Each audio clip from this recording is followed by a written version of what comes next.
The train lurched to a stop at Wilson, Kansas, and Martha Anderson gripped the worn leather Bible in her hands so tightly her knuckles turned white, wondering if she had made the most foolish decision of her 22 years. The platform was nearly empty save for a few scattered souls going about their business on this scorching afternoon in July 1878. Martha stepped down from the passenger car, her simple gray traveling dress already clinging to her back from the oppressive heat.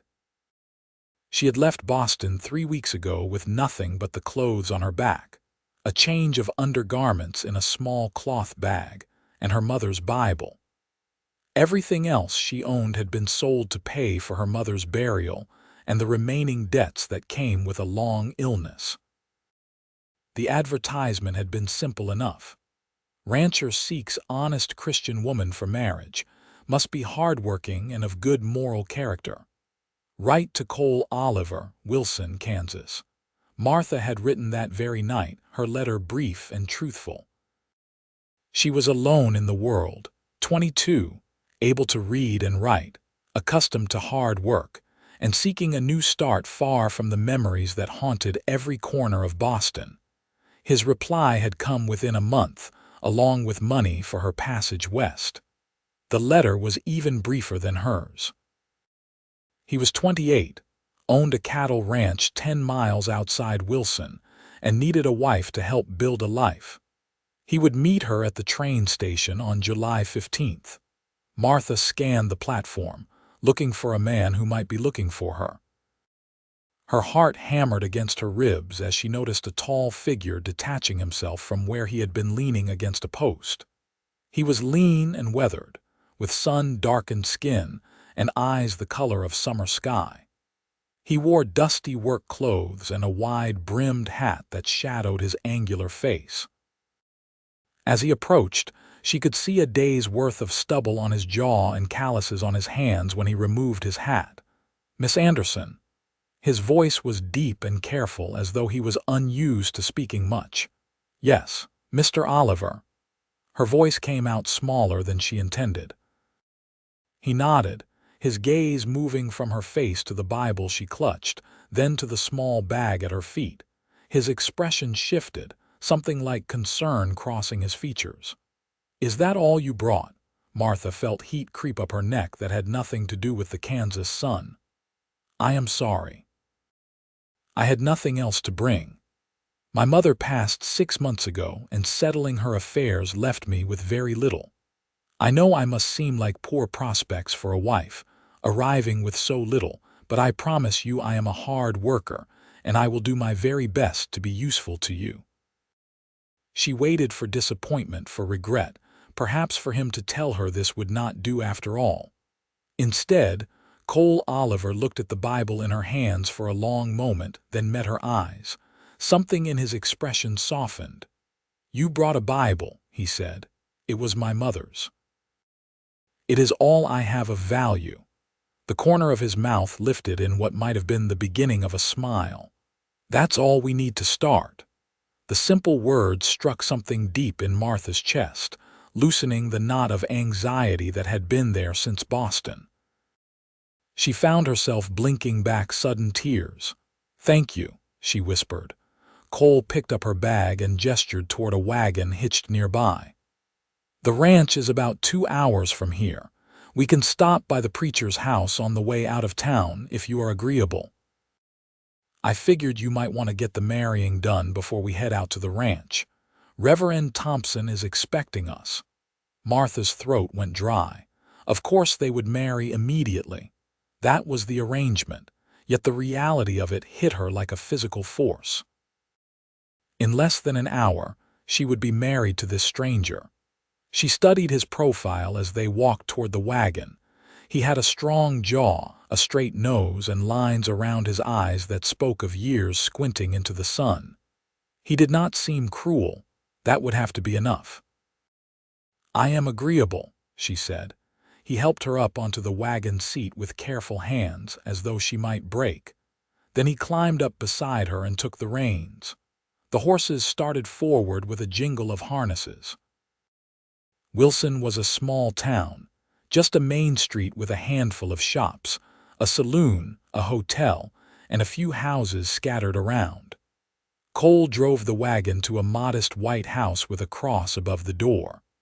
A round-faced woman in her 50s answered their knock, her expression warm and curious. "Cole Oliver, right on time," she said. "And this must be Miss Anderson. Come in, dear. I am Mrs. Thompson. My husband is waiting in the parlor." The ceremony was brief and businesslike. Reverend Thompson read from his prayer book while his wife and the town's only lawyer, who happened to be visiting, stood as witnesses. Martha's hands trembled as Cole slipped a simple gold band onto her finger. She wondered where he had gotten it, if it had belonged to his mother or if he had purchased it for this occasion. His own hands were steady, his voice clear as he repeated the vows. When the Reverend pronounced them man and wife, Cole looked at her with those blue eyes and hesitated. Then he leaned down and pressed a chaste kiss to her forehead. "Mrs. Oliver," he said quietly. "Mr. Oliver," she replied, her voice barely audible. Mrs. Thompson insisted on giving them a basket of food for their journey, and the lawyer shook Cole's hand and wished them well. Then they were back in the wagon, married, heading west out of Wilson toward land Martha had never seen. For a long while, neither of them spoke. The prairie stretched endlessly in all directions, golden grass rippling in waves beneath the relentless sun. The sky was bigger than any sky Martha had ever seen, so vast it made her feel impossibly small. The only sounds were the creak of the wagon, the clopping of hooves, and the occasional call of a bird. Finally, Cole cleared his throat. "I should tell you about the ranch. It is not much yet. I have been working it for 3 years since I mustered out of the Army. Got 640 acres, about 200 head of cattle. Built the house myself. It has 3 rooms, kitchen, main room, and a bedroom. There is a good well and a creek that runs through the property. It is decent land." "It sounds fine," Martha said. She had no idea what made land decent or not, but she wanted to encourage him to keep talking. His voice was soothing despite the uncertainty churning in her stomach. "I hired a couple of hands who help with the cattle," he continued. "Tom and Red. They are good men. They bunk in the barn. There is a woman, Mrs. Garcia, who lives about 5 miles east. Her husband works the land there. She has been kind enough to check on me now and then, bring me eggs and vegetables. She speaks mostly Spanish, but she is good people. I figure she might be company for you sometimes." "I would like that," Martha said. The thought of another woman nearby was comforting. Cole glanced at her, then back at the road. "I know this is not the life you knew in Boston. I know it will be hard. But I will do my best to provide for you and keep you safe. You have my word on that." Martha studied his profile, the serious set of his jaw. "Why did you send for a mail-order bride? Surely there are women here in Kansas who would have married you." He was quiet for so long she thought he might not answer. Then he said, "Not many women in these parts who want the life of a rancher's wife, and the ones who do tend to want men who are already established, who have made their fortune. I am still building, still working toward something. I figured a woman from back east might understand hard work and simple living better than the girls around here who grew up with the same dust in their teeth as I did." "I understand hard work," Martha said. "My father died when I was 12. My mother and I took in sewing and laundry. We did what we had to do. Then we will do well enough together," Cole said. The sun was lowering toward the horizon when they finally turned onto a rutted path that led toward a cluster of buildings in the distance. As they drew closer, Martha could make out a small wood frame house, a barn, a few outbuildings and corrals holding horses and cattle. It was humble but sturdy, exactly as he had described. 2 men emerged from the barn as the wagon approached. One was young, perhaps 20, with red hair that likely explained his nickname. The other was older, maybe 40, with gray threading through his dark hair and a weathered face. "Boss," the older one said, nodding to Cole. Then his gaze shifted to Martha and he removed his hat. "Madam." "This is my wife, Martha," Cole said, and Martha felt a strange flutter at hearing herself described that way. "Martha, this is Tom and Red." "Pleased to meet you, madam," Red said, his face turning nearly as red as his hair. "We tidied up the house some, hoping it would be fit for a lady." "I am sure it is fine," Martha said. "Thank you." Cole helped her down from the wagon and retrieved her bag. "Tom, Red, can you see to the horses?" "Yes, sir," Tom said, already moving to unhitch the team. Cole led Martha toward the house.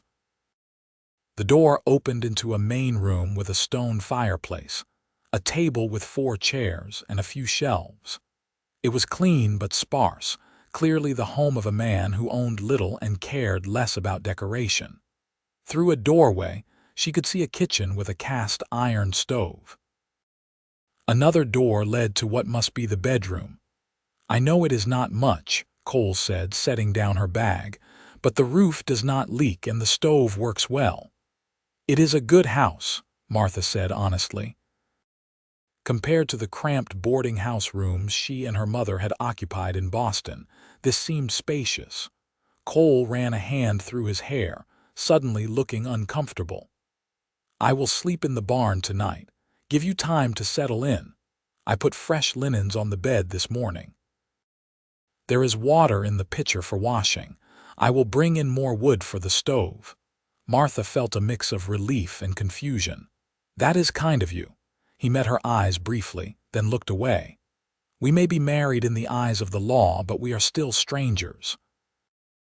I will not rush you into anything you are not ready for." The knot in Martha's chest loosened further. She had been dreading this moment, wondering what he would expect of her on their wedding night. "Thank you," she said softly. Cole nodded and headed outside. Martha stood in the middle of the room, alone in her new home, married to a man she had known for less than 4 hours. She moved to the bedroom and found it simple but clean, with a large bed covered in a quilt, a dresser, and a washstand. She set her Bible on the dresser, then sat on the edge of the bed and allowed herself to cry, just for a moment, releasing the fear and uncertainty that had been building for weeks. When she had composed herself, she washed her face with the water from the pitcher and went to explore the kitchen. She found basic supplies: flour, salt, dried beans, coffee, a few vegetables that looked like they had come from Mrs. Garcia's garden. The basket from Mrs. Thompson contained bread, cheese, and apples. Martha had just started to consider making supper when Cole knocked on the doorframe. "I brought more wood," he said, not entering until she nodded. He stacked the logs neatly by the stove, then hesitated. "Are you hungry? I can make something." "I was about to start supper," Martha said, "unless you would prefer to do it yourself." "No, madam." "I would be grateful for a home-cooked meal. It has been a long time." He paused. "I will be in the barn if you need anything. Just ring the bell by the door." After he left, Martha set about making a simple meal of fried salt pork, beans, and the bread from Mrs. Thompson. It felt strange to be cooking in this unfamiliar kitchen, but the work was soothing. When everything was ready, she rang the bell, and within minutes, Cole appeared with Tom and Red. "You did not have to cook for all of us," Cole said, but she could see the appreciation in his eyes. "You are all working hard," Martha said. "It is the least I can do." The men ate with the focused intensity of people who did hard physical labor all day. Red complimented the beans 3 times, and Tom thanked her quietly before heading back to the barn. Cole lingered, helping her clear the dishes.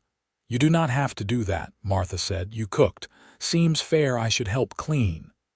He worked beside her in comfortable silence, washing while she dried. When they finished, he said, "I will see you in the morning. Sleep well, Martha." "Good night, Cole." She watched him walk back to the barn, then prepared for bed in the strange room. The bed was comfortable, the quilt well made. Through the window, she could see stars scattered across the black sky, more stars than she had ever seen in Boston. She pulled her mother's Bible close and read a few verses by lamplight before extinguishing the flame. Sleep came slowly, but when it finally arrived, it was deep and dreamless. Martha woke to the sound of roosters and the low of cattle. The sun was just beginning to paint the sky pink and gold. She dressed quickly and went to the kitchen, determined to prove her usefulness. She got the stove going and started coffee, then mixed up biscuits and fried eggs she found in a basket on the porch, probably left by Mrs. Garcia. Cole came in as she was setting the table, looking surprised. "You are up early." "So are you," she countered. "Cattle do not sleep late." He hung his hat on a peg and washed his hands in the basin. "This smells good." They ate together, the morning light slanting through the windows. Cole told her about his plans for the day, checking the herd in the north pasture, mending a section of fence. He asked if she would be all right alone, and she assured him she would. After he left, Martha set about learning her new home. She swept the floors, wiped down surfaces, and took inventory of what supplies they had. The house was basic but functional. She found a box of Cole's belongings in the bedroom, a few extra shirts, work pants, a Sunday suit that looked barely worn.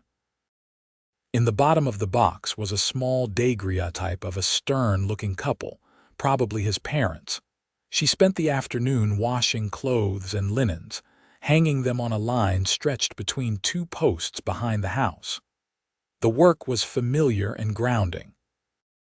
As the sun climbed higher, the heat became oppressive, and she understood why Cole had warned her about Kansas summers. She was taking down the dry clothes when a wagon approached.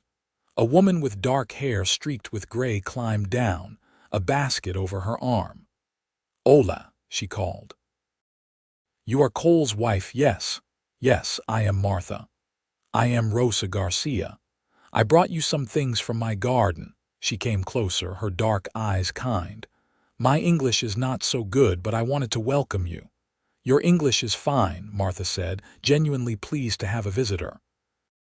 "Would you like some coffee?" Rosa's face lit up. "Yes, thank you." They sat at the table and Rosa showed Martha the contents of her basket: tomatoes, squash, green beans, and fresh eggs. "The garden is good this year," she said. "I have too much. I am happy to share." "This is so kind of you," Martha said. "I do not know how to repay you." Rosa waved her hand dismissively. "Cole is a good man. When my husband was sick last winter, Cole brought us firewood and helped with the animals. It is good he has a wife now. He has been alone too long." "Has he been here 3 years?" Martha asked, hungry for information about her new husband. "Yes, he came after the army. He does not talk about those times, but he works hard, treats people fair. Some of the ranchers around here, they are not good men. But Cole, he has honor." Rosa sipped her coffee. "You are lucky. He will be a good husband." Martha felt warmed by the assessment. "I hope to be a good wife." "You will learn," Rosa said. "The land is hard, but it teaches us to be strong. You have family back east." "Not anymore. My mother passed. She was all I had." Rosa reached across the table and squeezed Martha's hand. "Then we will be your family now. Me, my husband Paulo Cole. This is how we survive out here, helping each other." When Rosa left an hour later, Martha felt less alone. She used the vegetables to make a stew for supper, letting it simmer on the stove while she worked on mending a tear she had found in one of Cole's shirts.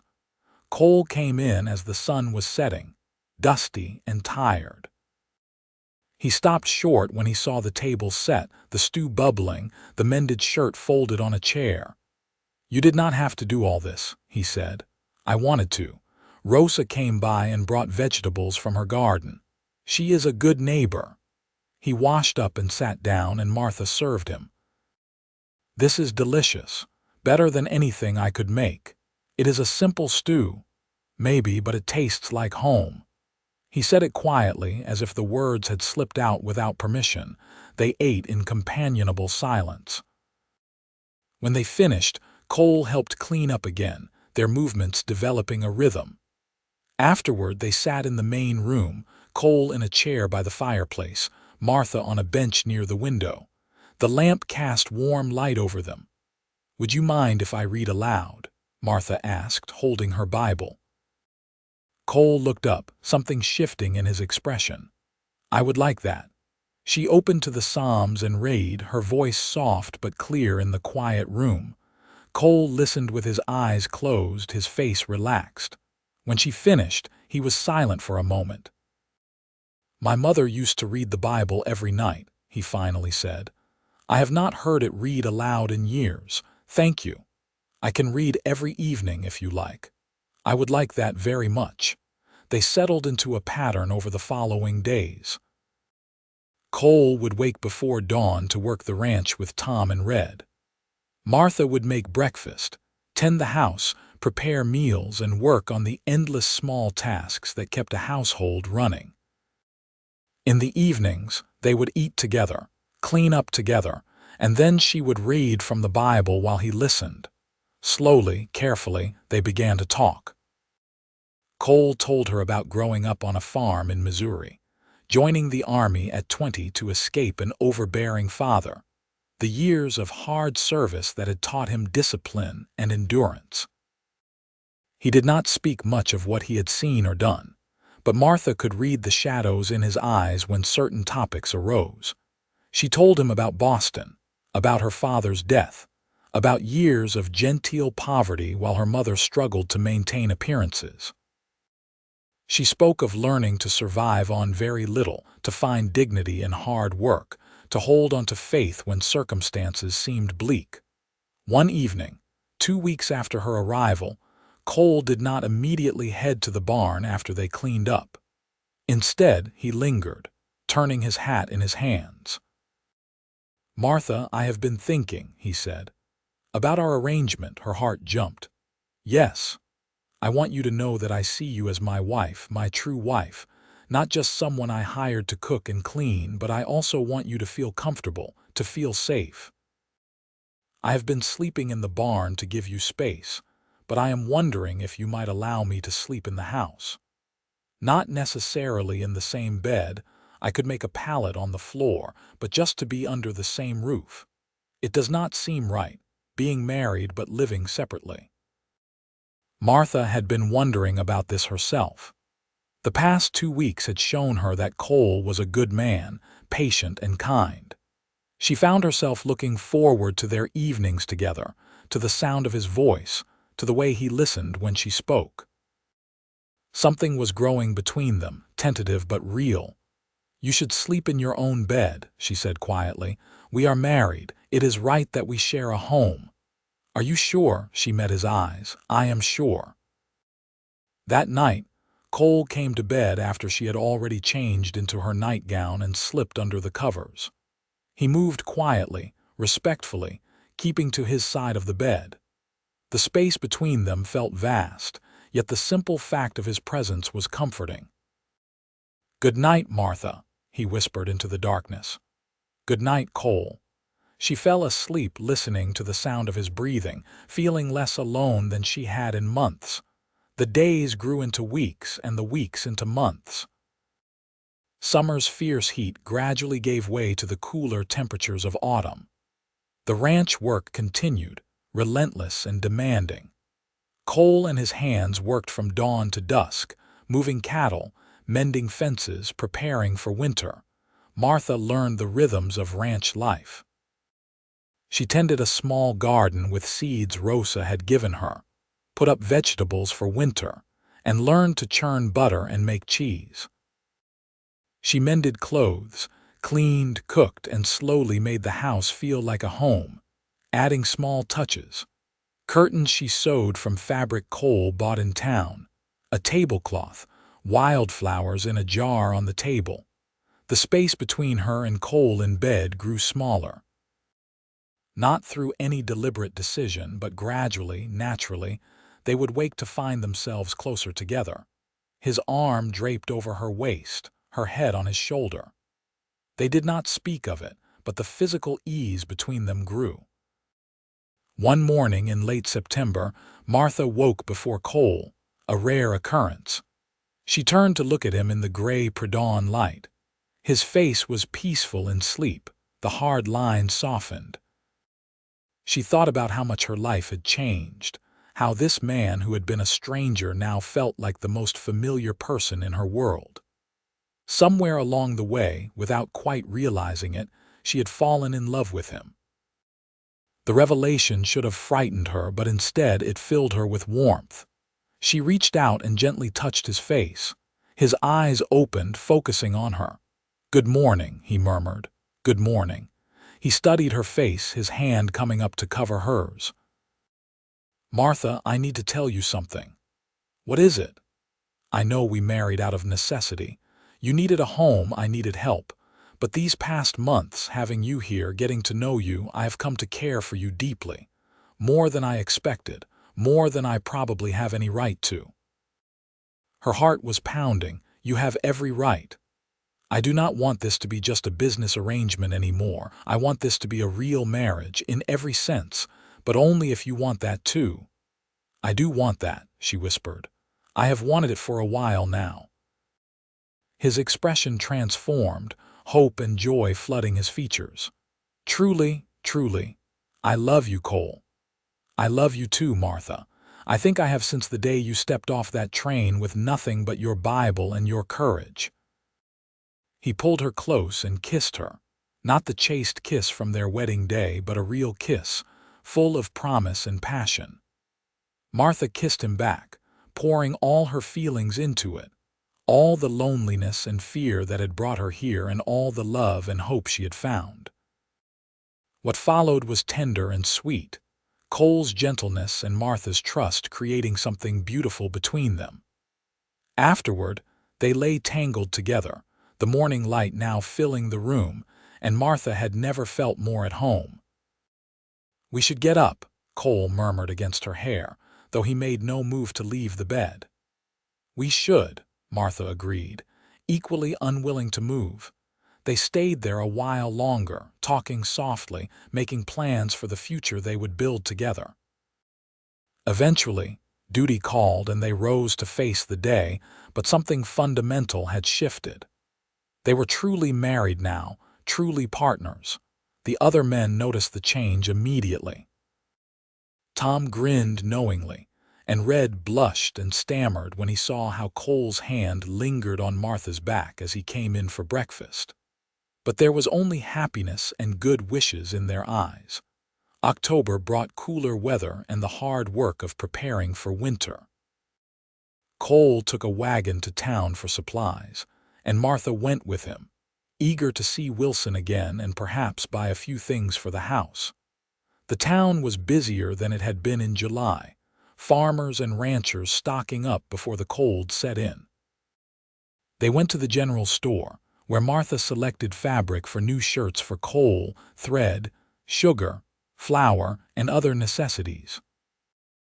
Cole added items to the order without consulting her, and when she saw the packages being loaded, she realized he had bought things for her. A new dress length of blue calico, a warm shawl, a jar of fancy preserves. "You did not need to do that," she said. "I wanted to." He smiled at her, that rare, wonderful smile that transformed his whole face. "You work hard, Martha. You deserve pretty things." They stopped at the preacher's house, where Mrs. Thompson was delighted to see how happy they looked together. "I knew it would work out," she said, patting Martha's hand. "I could tell you were both good people." On the way back to the ranch, Cole reached over and took Martha's hand. "I have been thinking. Next year, after we sell the cattle in the spring, I should have enough money to add on to the house. Maybe another bedroom, a bigger kitchen. If children come, we will need the space." Martha felt her cheeks warm. "That would be nice. I want to build a good life for you, Martha, for us. I want you to have everything you need." I have everything I need, she said honestly. I have you. He lifted her hand to his lips and kissed it, his eyes on the road ahead but his thoughts clearly on her. Winter came early and hard that year. By November, snow blanketed the prairie, and the temperatures dropped brutally. The work became even more demanding as they struggled to keep the animals fed and watered, to keep the house warm, to simply survive the harsh conditions. Martha learned what it meant to be a rancher's wife in winter. She learned to dress in layers, to heat bricks on the stove and wrap them in cloth to warm the bed, to cook hearty meals that would fuel men working in brutal cold. She learned not to worry when Cole was out for hours in a blizzard, checking on the cattle, because worry would not bring him home any faster. But she also learned the sweetness of those winter nights, when the work was done and they would huddle close under the quilts, sharing warmth and whispered conversations. Cole told her his dreams for the ranch, for their future. Martha shared her hopes, her fears, the small observations about life on the prairie that she was still learning to navigate. On a particularly cold night in December, a blizzard howling outside, Cole held her close and said, "I used to think I was alone in the world. Even when I was surrounded by other soldiers, I felt alone, but with you I do not feel that way anymore." "Neither do I," Martha said. "I was so frightened when I came here, frightened of the unknown of you, of failing, but you made me feel safe, you made me feel home." "You are home," he said. "This is home. We are home to each other." Christmas was simple but joyful. They could not get to town for church services because of the snow, so Martha read the nativity story aloud while Cole listened. She had made him a new shirt from the fabric they had bought, stitching it by lamplight over many evenings. He had carved her a beautiful wooden box for her Bible, with her name engraved on the lid. "When did you have time to make this?" she asked, running her fingers over the smooth wood. "Late at night in the barn before I started sleeping in the house. I wanted you to have something from me, something that showed I valued what you brought to this marriage." She threw her arms around him, tears in her eyes. "It is perfect. You are perfect." "Far from perfect, but I am glad you think so." They made love by firelight, the storm raging outside while they created their own warmth within. January brought a tragedy that tested their growing strength as a couple. One of the hands, young Red, was thrown from his horse while checking on cattle in a distant pasture. Tom found him hours later, unconscious and freezing. They brought him to the house, and Martha tended him while Cole rode through a storm to fetch the doctor from town. For 3 days, Red lay fevered and delirious while Martha applied cold cloths, spooned broth into him when he could swallow, and prayed. Cole and Tom took turns sitting up with him at night. The doctor had set his broken arm and treated his injuries, but said the fever would determine his fate. On the 4th day, the fever broke. Red opened his eyes, weak but lucid, and looked at Martha sitting beside his pallet near the fire. "Madam," he whispered, "thank you." "Hush now," she said gently. "Save your strength." Cole came in from outside, saw Red awake, and his whole body sagged with relief. "Thank God," he muttered. Red recovered slowly, and during his convalescence, Martha saw a different side of ranch life. These men were not just employees, they were family. They depended on each other for survival in this harsh land. And she was part of that family now. One evening, after Red had recovered enough to move back to the barn, Tom approached Martha as she was drawing water from the well. "Mrs. Oliver, I just wanted to say thank you for what you did for Red. You did not have to work so hard to save him. He is just a hand." Martha looked at the older man with surprise. "He is a human being and he is part of this ranch. Of course I would do everything I could." Tom nodded slowly. "You are a good woman. The boss is lucky to have you." "I am the lucky one," Martha said, February brought a thaw, and with it, the first signs that spring might eventually come. Cole began talking about the calving season ahead, about his plans to expand the herd. One evening, as they sat together after supper, Martha gathered her courage to share news she had been keeping to herself for a few weeks. "Cole, I need to tell you something." He looked up from the harness he was mending. "What is it? You look nervous." "I am nervous. But it is good news, I think." She took a breath. "I am expecting a baby." The harness fell from his hands. "A baby, truly, truly. I think I am about 3 months along. The baby should come in late summer." Cole crossed the room in 3 strides and pulled her into his arms, lifting her right off her feet. "Martha, that is wonderful news, the best news. Are you all right? Do you feel well? Should you be working so hard?" She laughed, delighted by his reaction. "I feel fine. A little tired sometimes, but fine. And I can keep working as I have been, at least for now." He set her down carefully as though she might break, his hands on her shoulders. "We are going to have a baby. We are going to be a family. We are already a family," she said. "But yes, we are going to grow our family." He kissed her tenderly, then knelt down and pressed his ear to her still flat stomach, as though he might hear the baby within. Martha stroked his hair, overwhelmed with love for this man who had become everything to her. The months that followed were full of preparation and anticipation. Cole worked on adding a small room to the house for the nursery, with Tom and Red helping on their days off. Rosa came by often, bringing advice and baby clothes her own children had outgrown. She taught Martha exercises to stay strong, what foods to eat, what to expect.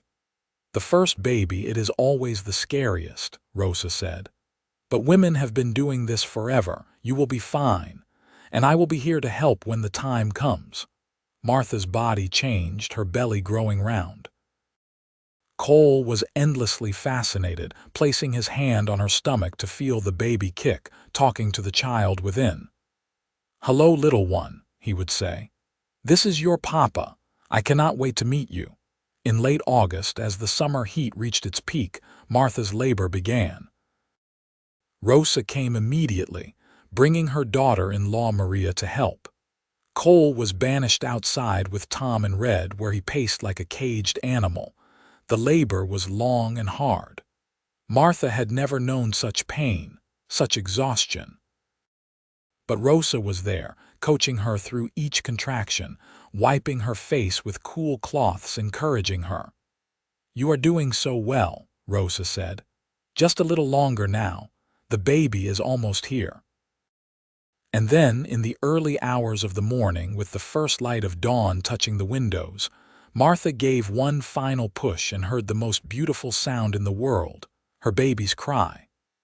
"A boy," Rosa announced, placing the squalling infant on Martha's chest.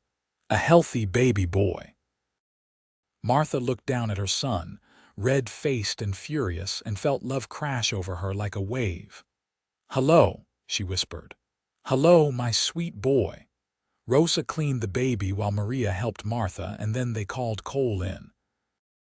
He came through the door looking terrified, his eyes going immediately to Martha. "I am fine," she said tiredly. "We are both fine. Come meet your son." Cole approached the bed slowly, staring at the tiny bundle in Martha's arms. When she pulled back the blanket so he could see the baby's face, tears streamed down his weathered cheeks. "He is perfect," Cole breathed. "Absolutely perfect, just like his mother." "What should we name him?" Martha asked. Cole thought for a moment. "My father's name was Charles, but we did not get along." "What about your father?" "Michael." "His name was Michael." "Then Michael it is. Michael Oliver." Cole reached down and carefully took his son in his arms, holding the baby with such tenderness that Martha fell in love with him all over again. He looked at her with wonder and joy. "Thank you," he said. "Thank you for this gift. Thank you for coming here, for marrying me, for building this life with me. I love you so much, Martha." "I love you too," she said. more than I ever thought possible. The first weeks with baby Michael were challenging. He woke frequently to nurse, and Martha was exhausted. But Cole helped however he could, changing diapers, walking the floor with Michael when he fussed, taking over more of the household tasks so Martha could rest. Tom and Red were awkward but delighted uncles, carving toys for the baby and arguing good-naturedly about who he looked like. Rosa came by regularly to check on them and bring food. The community that had formed around them rallied to help. As autumn came again, Martha stood in the doorway of their home one evening, watching Cole work with the horses in the corral, baby Michael sleeping in her arms. She thought about that day a little over a year ago when she had stepped off the train in Wilson with nothing but a Bible and a desperate hope for a new life. She had been so afraid.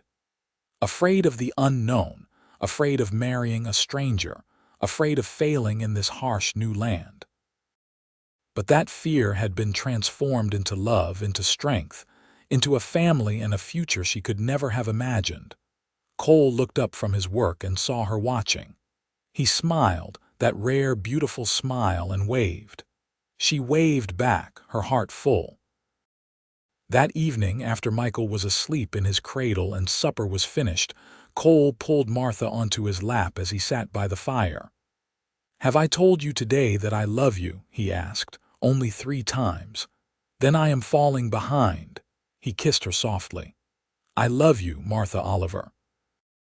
You are the best thing that ever happened to me." "You are the best thing that ever happened to me too," she said, nestling into his embrace. "When I brought only that Bible to our marriage, I thought I had so little to offer, but you saw value in it." "That Bible represented faith," Cole said. "Faith that things could be better, that life had meaning beyond just surviving. You brought that faith into my life and it changed everything. That's all we needed to start building our life together. And look at what we have built." Martha looked around their home, warm and cozy in the firelight. She listened to the soft breathing of their son. She felt the strong arms of her husband around her.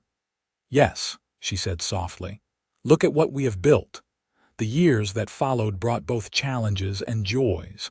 The ranch prospered under Cole's hard work and careful management. They added more cattle, more land, and eventually another hand. The house grew too, with 2 more rooms added to accommodate their growing family. 2 years after Michael was born, Martha gave birth to twin girls, whom they named Margaret and Mary. Cole was outnumbered by females now, he joked, but he adored his daughters just as much as his son. 3 years later, another boy arrived, whom they named Samuel. The children grew up wild and free on the prairie, learning to ride almost before they could walk, helping with chores as soon as they were able. Michael was serious and thoughtful like his mother, always with a book when he could get one. Margaret was adventurous and bold, climbing trees and riding horses at breakneck speeds. Mary was gentle and artistic, drawing pictures of everything she saw. Samuel was mischievous and charming, able to talk his way out of trouble with a smile. Cole and Martha raised them with love and discipline, teaching them the value of hard work, the importance of faith, and the strength that came from family. On Sunday evenings, the family would gather and Martha would read from her mother's Bible, the same one she had brought to Kansas all those years ago. The children would listen, just as Cole had listened on those early evenings when they were still learning to love each other. The ranch became one of the most successful in the area. Cole's reputation for fair dealing and hard work brought him respect throughout the county. Martha became known for her kindness, her willingness to help neighbors in need, her skill in healing. When Rosa's husband Paulo died, it was Martha who sat with Rosa through her grief. When a family of settlers arrived with nothing, it was Cole and Martha who helped them get established, remembering their own humble beginning. Tom eventually married a widow from town and started his own small ranch nearby. Red, who had recovered fully from his accident, became Cole's foreman and was like an uncle to the children. The ranch was not just a business. It was a community, a family. On their 10th anniversary, Cole took Martha back to Wilson. They left the children with Rosa for the day and drove into town in a new buggy, much finer than the old wagon that had brought them home from their wedding. They visited Reverend Thompson, who was delighted to see them and hear about their family. Mrs. Thompson insisted on feeding them dinner and showing them the new church building the town had constructed. Afterward, Cole took Martha to the spot where the train station had been. It had been expanded and improved, but it was still recognizable. "I stood right there," Cole said, pointing, "waiting for you, wondering what kind of woman would answer my advertisement, wondering if I had made a mistake." "And what did you think when you saw me?" Martha asked. "I thought you looked scared. I thought you looked brave. I thought you were the most beautiful thing I had ever seen, standing there with your Bible, ready to face the unknown." He took her hands in his. "I thought I did not deserve you, but I was going to do everything in my power to make you happy anyway." "You have made me happy," Martha said. "Happier than I ever dreamed possible. You gave me a home, a family, a purpose. You gave me love." "You gave me those things too," Cole said. "I was just existing before you came. You taught me how to truly live." They kissed there on the platform, not caring who might see, two people who had started as strangers and become soulmates. As they drove home that evening, the sun setting in brilliant shades of orange and gold over the prairie, Martha thought about the journey that had brought her here. All the pain and loss, all the fear and uncertainty, had led her to this moment, to this life, to this love. "What are you thinking about?" Cole asked. "I am thinking about how perfect everything turned out," she said. "How blessed we are. We are blessed," he agreed. "Every single day." When they arrived home, the children rushed out to greet them, full of stories about their day with Rosa. Michael had helped her fix a fence. Margaret had found a bird's nest. Mary had drawn pictures for everyone. Samuel had eaten too many cookies and had a stomach ache, but insisted it was worth it. Cole scooped up Samuel while Martha hugged the girls, and Michael stood by looking too grown up at 10 years old, but still glad they were home. They all went inside together, the family complete. That night, after the children were in bed, Cole and Martha stood together looking out at the land they had built their life upon. The house was quiet except for the occasional creak of settling wood and the soft breathing of sleeping children. "I have been thinking about expanding the herd again next year," Cole said. "Maybe buying the Fletcher property that adjoins ours. He is ready to retire and move to town." "That sounds good," Martha said. "Michael is getting old enough to take on more responsibility. He would like that." "He would. He is a good boy. They are all good children. You have done a wonderful job raising them." "We have done a wonderful job," Martha corrected. "You are a wonderful father, Cole." He pulled her close, resting his chin on her head. "Do you ever miss Boston, the life you had there?" Martha considered the question seriously. "I miss my mother sometimes. I wish she could have known you, known the children, but miss Boston. No, this is my home. This has been my home from the moment you said those words at the train station." "What words?" "That's all we need to start." She turned to face him. "You were right. The Bible, the faith it represented, the courage to begin again, that was all we needed. Everything else we built together. We built something good, did we not? We built something wonderful." They stood there a while longer, wrapped in each other's arms, grateful for the journey that had brought them together and the life they had created. The years continued to pass, bringing the inevitable changes that time always brings. The children grew into young adults. Michael took over more and more of the ranch operations, showing the same steady reliability as his father. Margaret shocked everyone by becoming a teacher in Wilson, though she still came home on weekends to ride and help with the horses. Mary married a young lawyer and moved to Topeka, but visited often with her own growing family. Samuel, true to form, went east to college and came back full of ideas for modernizing the ranch. Cole's hair turned gray, then white. The hard years of physical labor left him with aches and pains, but he never complained. He simply adjusted, delegating more to Michael and the hands, focusing on the business side of ranching. Martha, too, showed the passage of time. Her dark hair gained streaks of silver, and lines appeared around her eyes and mouth. But she remained strong and capable, still managing the household, still helping neighbors, still reading from her Bible every Sunday evening to whatever family members were present. On their 25th anniversary, the entire family gathered at the ranch. Michael and his wife Sarah, who had given Cole and Martha 3 grandchildren. Margaret, still unmarried but happy in her independence. Mary and her husband Frank with their 2 children. Samuel, recently engaged to a girl from town. They had a celebration with music and dancing and a feast that took days to prepare. Rosa came, now elderly but still spry, bringing her children and grandchildren. Tom and his wife brought their family. Red, who had never married, was there as always, part of the family. At one point during the celebration, Cole pulled Martha away from the crowd. They walked to the spot where they had first talked about building the nursery, a place that had meaning for them. 25 years, Cole said. It seems impossible. It feels like just yesterday you stepped off that train. It feels like a lifetime ago, Martha countered. I was so young, so uncertain. I am a different person now. You are still the woman I fell in love with, strong, faithful, kind. You are just more so now. And you are still the man who saw value in a Bible when others might have seen only poverty, who gave me a chance when he could have sent me back.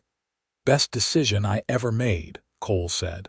Marrying you, building this life with you, I would not change a single moment, not even the hard times.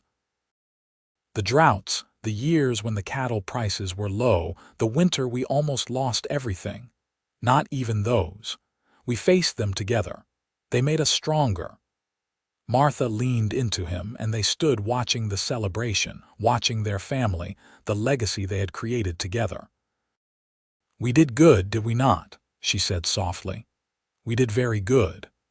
As the years advanced further, Cole's health began to decline. He developed a cough that would not go away, and the doctor in Wilson said his heart was weakening. But he remained stubborn and determined, still getting up each morning, still checking on the cattle, still sitting with Martha each evening. On a spring morning in their 32nd year of marriage, Cole did not wake up. Martha found him peaceful in their bed, looking as though he was simply sleeping. The pain of loss was crushing, but there was also peace in knowing he had died quietly, without suffering, in the home they had built together. The funeral brought people from all over the county. Cole had touched many lives with his fairness and generosity.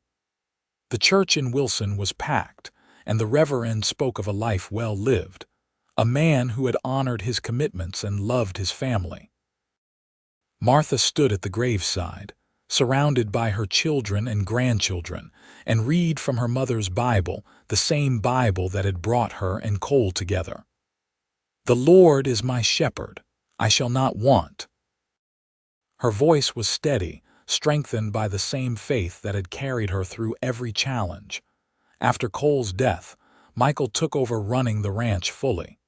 He tried to convince Martha to move to town to take it easier, but she refused. This is my home, she told him. Your father and I built it together. I am not leaving it. So she stayed, and life continued. She helped Sarah with the grandchildren, taught them to read from the same Bible she had taught their father from. She kept the garden, welcomed neighbors, and remained a pillar of the community. On Sunday evenings, The family still gathered when they could, and Martha still read from the Bible. The children would bring their own children, and she would tell stories of their grandfather, of the early days on the ranch, of faith and courage and love. One evening, her grandson Thomas, Michael's oldest boy, asked her, "Grandma, were you scared when you came here to marry Grandpa?" "Terrified," Martha admitted. "I had nothing but the clothes on my back and my mother's Bible. I did not know what kind of man he would be, what kind of life I would have." "But it turned out okay," Thomas said. "It turned out better than okay. It turned out wonderful, because your grandfather saw what really mattered. When he saw that Bible, he understood that faith and courage were more valuable than any material possessions. He said, that's all we need to start, and he was right. We started with faith and we built everything else from there." "I am glad you were brave enough to come here," Thomas said. "So am I," Martha said, pulling him close. "So am I." Martha lived to be 78 years old, active and sharp until near the end. She saw her children prosper, her grandchildren grow, and even held her first great-grandchild. The ranch remained in the family, passed from generation to generation, each one adding to what Cole and Martha had started. On a warm summer evening, Martha sat on the porch of the house, now much larger and finer than the simple structure she had first entered as a bride. Sarah brought her some tea and sat with her. "Mother Martha, do you need anything?" Sarah asked. She had always called her that, never just Martha, a sign of respect and affection. "No, dear, I am just sitting here remembering." "Remembering what?" "Everything. The day I arrived, how scared I was. The first time Cole smiled at me, the night Michael was born, all the moments that made up our life together." She sighed contentedly. "It was a good life, a very good life. You and Father Cole built something wonderful, the ranch, the family, the legacy." "We built it with faith and love," Martha said. "That is all anyone really needs." That night, Martha went to bed in the room she had shared with Cole for so many years. She picked up her mother's Bible, worn now from decades of use, and held it close. She thought about that young woman who had stepped off the train with nothing but this book and a desperate hope. She thought about the man who had seen value in both. "Thank you," she whispered, whether to Cole, to God, or to the providence that had brought them together, even she was not sure. "Thank you for everything." She closed her eyes and did not open them again. She passed peacefully in her sleep, a slight smile on her face, the Bible still clasped in her hands. The family gathered once more for a funeral, this time celebrating a long life fully lived. Michael spoke about his mother's courage, her faith, her love. Margaret talked about her strength and wisdom. Mary remembered her kindness and generosity. Samuel spoke of her unwavering support and belief in each of them.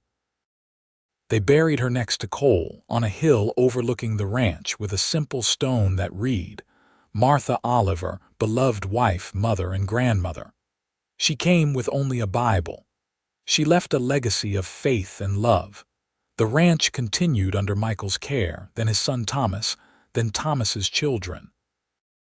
Each generation added their own chapter to the story, but they never forgot the foundation upon which it all was built. On Sunday evenings, when the family gathered, whoever was oldest would read from Martha's Bible, now carefully preserved and passed down. They would tell the story of how their ancestors met, how a young woman with nothing but faith and a stranger who recognized the value of that faith built something that lasted through generations. "That's all we need to start," they would say, repeating Cole's words. Faith, love, and the courage to begin. And in that simple truth, spoken by a cowboy to his mail-order bride on a summer day in 1878, lay the foundation of a family, a ranch, and a love story that transcended time, proving that the most valuable things we bring to any new beginning are not material possessions, but the intangible qualities of character, faith, and an open heart. The ranch still stands today, worked by the sixth generation of Olivers, each one carrying forward the legacy of Martha and Cole. The original house is preserved as a museum, and visitors can see Martha's Bible, displayed in a place of honor, its pages worn from use, but its message eternal. The story of the mail-order bride who brought only a Bible and the cowboy who said that was all they needed became part of local legend, told and retold, inspiring others who face their own new beginnings with fear and hope. It became a reminder that the most important things in life cannot be packed in a bag or bought with money, that faith and love and courage are the only real currency that matters, and that, from the smallest, humblest beginnings, something beautiful and enduring can grow. And so the story ends where all the best love stories end, not with a moment but with a lifetime, not with a single generation but with many, not with an ending at all but with a continuation, a legacy that lives on in the land, in the family, and in the simple truth that when two people commit to building a life together with faith and love, they truly have all they need to start.